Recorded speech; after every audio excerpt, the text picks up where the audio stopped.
எங்கள் ஊர் ஸ்டைலில் மட்டன் குழம்பு செய்ய போகிறோங்க. எப்படி செய்கிறதுன்னு பார்க்கலாம். சூப்பராக இருக்கும் டேஸ்ட். இந்த மாதிரி நீங்களும் வீட்டில் ட்ரை பண்ணுங்கள். வீடியோ பிடிச்சிருந்தால் லைக் பண்ணுங்கள், ஷேர் பண்ணுங்கள், கமெண்ட் பண்ணுங்கள். அட்டகாசமாக இருக்கும். 1 கிலோ மட்டனுக்கு எந்த அளவுக்கு மசாலா சேர்க்கணும் அப்படிங்கிறத பார்க்கலாம். 3 நாள் மட்டும் கழுவி எடுத்துட்டேன் 1 கிலோ மட்டனை. இப்போ மஞ்சளும் உப்பும் போட்டு நல்லா கழுவி எடுத்துக்கணுங்க. அப்போ தான் அந்த கவுச்சி வாடெல்லாம் இருக்காது. சிலவங்களுக்கு மட்டன் வாடை பிடிச்சி சாப்பிட மாட்டாங்க. அந்த மாதிரி இருக்கிறவங்க அந்த மாதிரி மஞ்சள் போட்டு கழுவுங்க. வாடையே இருக்காதுங்க அவங்களுக்கு. நல்லா கழுவி எடுத்தாச்சு. இது குக்கரில் நம்ம ஆட் பண்ணிக்கலாம். குக்கரில் 1 ஸ்பூன் மஞ்சள் தூளும் இஞ்சி பூண்டு பேஸ்ட்டு உப்பு 3 போட்டு நம்ம வேக வச்சு எடுத்துக்கலாங்க. ஒரு 5 விசில் விட்டு வச்சு வேக வச்சு எடுத்துக்கணும்.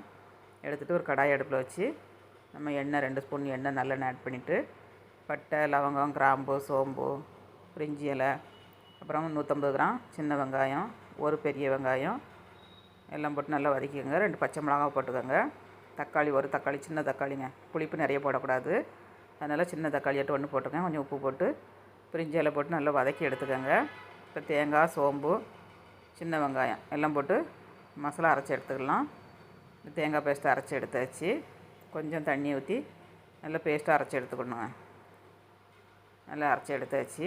இப்போ இஞ்சி பூண்டு பேஸ்ட்டு 2 ஸ்பூன் ஆட் பண்ணிக்கலாம். ஃபஸ்ட் நம்ம 1 ஸ்பூன் மட்டனில் ஆட் பண்ணியிருக்கோம்.